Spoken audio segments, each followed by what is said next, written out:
제 120편 성전에 올라가는 노래. 내가 환난 중에 여호와께 부르짖었더니 내게 응답하셨도다. 여호와여, 거짓된 입술과 속이는 혀에서 내 생명을 건져주소서. 너 속이는 혀여, 무엇을 내게 주며 무엇을 내게 더할꼬? 장사의 날카로운 화살과 로뎀나무 숯불이리로다. 메색에 머물며 계달의 장막 중에 머무는 것이 내게 화로다. 내가 화평을 미워하는 자들과 함께 오래 거주하였도다. 나는 화평을 원할지라도 내가 말할 때 그들은 싸우려 하는도다.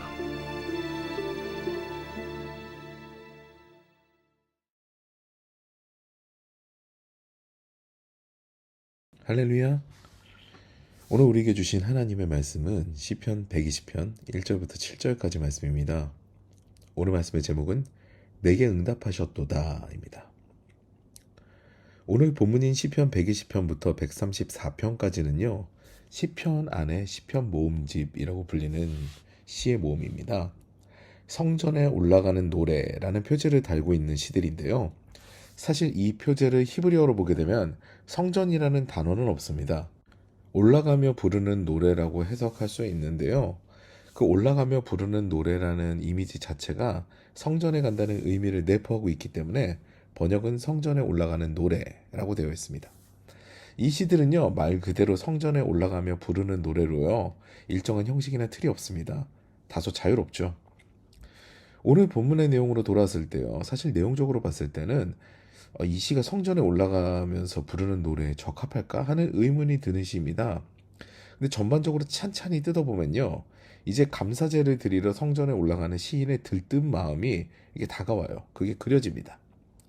오늘 저는 여러분과 함께 고난의 삶 가운데 지친 시인이 어떤 마음으로 성전에 올라가는지를 살펴보고자 합니다. 1절 말씀 보시겠습니다. 내가 환난 중에 여호와께 부르짖었더니 내게 응답하셨도다. 아멘. 시인은요, 뭔가 고난의 시간을 보낸 것처럼 보입니다. 그의 환난은요, 그를 괴롭게 하여서 그는 하나님께 이 모든 것을 토로하고 부르짖는 시간을 보냈죠. 근데 하나님께서 그에게 응답하셨다는 거예요. 과연 그의 고난은 무엇이고 그의 응답은 무엇일까요? 2절 말씀 보시겠습니다. 여호와여, 거짓된 입술과 속이는 혀에서 내 생명을 건져주소서. 아멘. 그를 가장 힘들게 만든 것은요, 바로 거짓이었습니다. 그를 음해하는 세력으로 인해서 그는 굉장히 힘든 시간을 보낸 것이죠. 여러분, 거짓이라는 것은요, 죄악의 시초가 됩니다. 사람은 자기가 저지른 일로 대가를 지불하는 것에는요, 상처를 받지 않아요.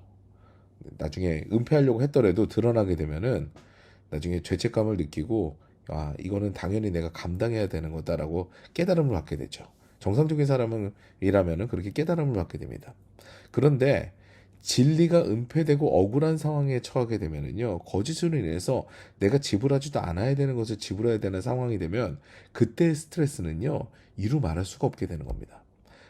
어찌나 거짓으로 당했던지 시인의 스트레스 역시요, 그게 다른 것처럼 보이거든요. 3절과 4절 말씀입니다.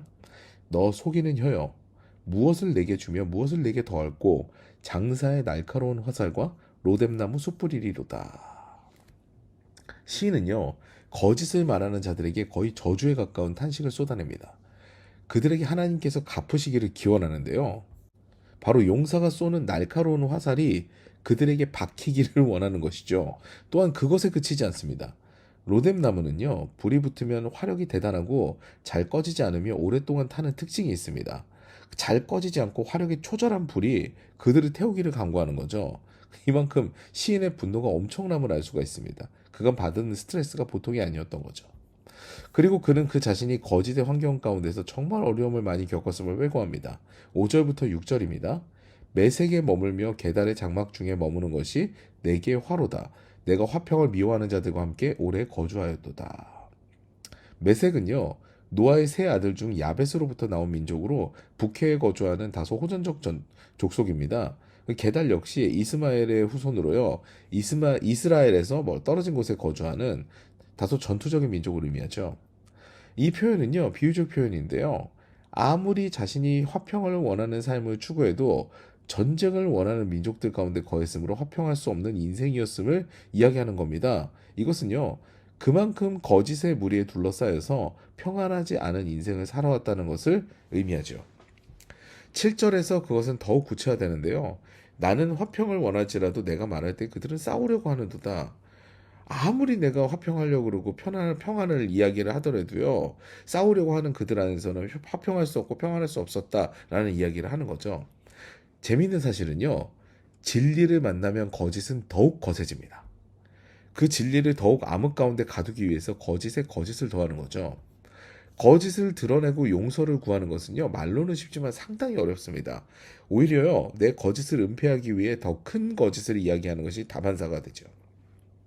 그리고 그 거짓이 퍼져나가면요, 마치 진리인 것처럼 포장되어서 정작 진리를 말하는 사람이 고립되는 경우가 많아요.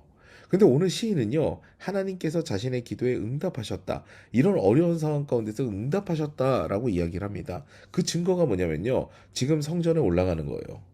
거짓을 말하는 무리에서 벗어나서 귀향한 것을 간접적으로 이야기합니다. 다시 성전에 올라가는 것을 이제 노래하는 거죠.